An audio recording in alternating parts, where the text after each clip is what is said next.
Halo semua, kami dari kelompok 7 akan membahas mengenai psikologi sosial.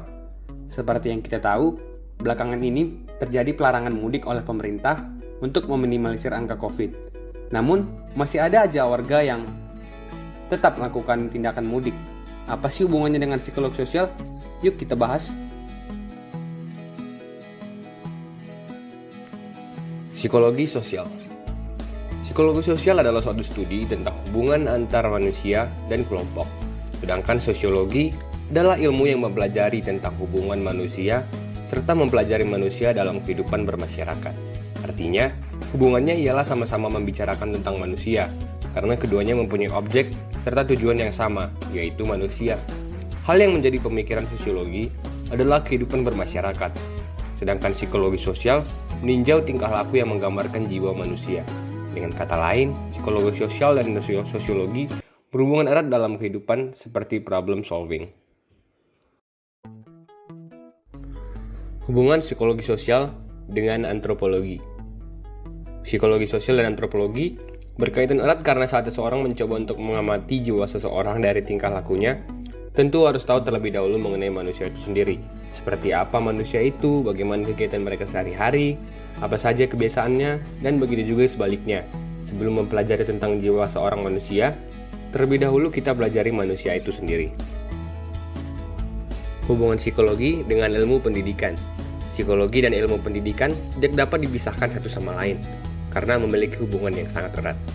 Pendidikan tidak akan berhasil dengan baik bila mana tidak berdasarkan kepada psikologi perkembangan. Lahirlah suatu subdisiplin ilmu pendidikan atau educational psychology. Cabang psikologi ini dipandang telah memiliki konsep, teori, dan metode sendiri, sehingga mestinya tidak lagi dianggap sebagai subdisiplin, tetapi disiplin atau cabang ilmu yang berdiri sendiri. Konsep dasar psikologi sosial. Yang pertama ada konsep dasar terhadap objek sosial, yang kedua konsep perhatian, yang ketiga konsep minat, yang keempat konsep kecerdasan dalam menghadapi persoalan sosial, dan yang kelima, konsep sikap mental. Persepsi sosial. Persepsi sosial adalah proses aktif untuk memahami orang lain, di mana mereka sebelumnya sudah memiliki dan mendapatkan skema-skema atau informasi tentang keadaan sosial yang terekam di dalam memori, yang kemudian diolah atau dibayangkan kepada suatu objek. Faktor yang mempengaruhi persepsi sosial. Yang pertama ada the perceiver atau penerima, yang kedua ada the situation atau situasi, dan yang ketiga ada target atau objek sasaran.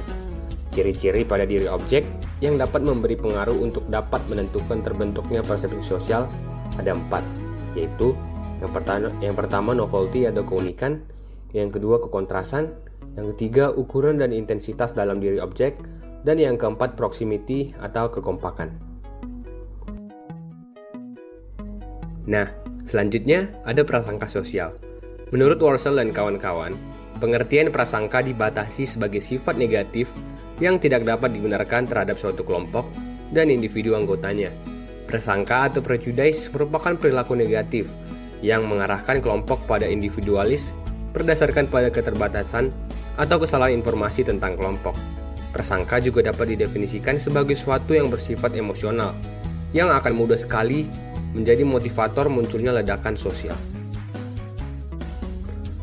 Ciri-ciri dari prasangka sosial berdasarkan penguatan perasaan in-group dan out-group adalah: yang pertama, proses generalisasi terhadap perbuatan anggota kelompok lain.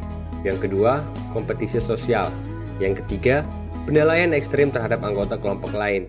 Yang keempat, pengaruh persepsi selektif dan ingatan masa lalu. Dan yang kelima, perasaan frustasi atau scapegoating. Kelompok. Kelompok adalah sekumpulan orang yang mempunyai tujuan bersama yang berinteraksi satu sama lain untuk mencapai tujuan bersama, mengenal satu sama lainnya, dan memandang mereka sebagai bagian dari kelompok tersebut. Ada macam-macam kelompok sosial. Yang pertama ada kelompok formal, yang kedua ada kelompok informal, yang ketiga ada kelompok primer, dan yang keempat ada kelompok sekunder. Altruisme. Altruisme adalah tindakan sukarela untuk menolong orang lain tanpa mengharapkan imbalan dalam bentuk apapun atau disebut juga sebagai tindakan tanpa pamrih. Altruisme dapat juga didefinisikan tindakan memberi bantuan kepada orang lain tanpa adanya antisipasi akan reward atau hadiah dari orang yang ditolong. Definisi lain dari altruisme yaitu peduli dan membantu orang lain tanpa mengharap imbalan. Menurut Batson, altruisme adalah keadaan motivasional seseorang yang bertujuan meningkatkan kesejahteraan orang lain. Faktor-faktor yang mempengaruhi perilaku menolong. Yang pertama ada suasana hati, yang kedua empati, yang ketiga meyakini keadilan dunia, yang keempat faktor sosiobiologis, yang kelima faktor situasional, dan yang keenam faktor penghayatan terhadap agama. Agresi. Hal yang berkaitan dengan perilaku agresif adalah perilaku individu yang bertujuan untuk melukai atau mencelakakan individu lain yang tidak menginginkan datangnya tingkah laku tersebut. Ada beberapa jenis agresi, seperti agresi pemangsa, agresi akibat ketakutan, agresi teritorial, agresi antar jantan, agresi maternal, dan agresi instrumental. Ada juga beberapa tindakan agresi, seperti agresi fisik, agresi verbal. Nah, sekian dari video kami. Terima kasih telah menonton.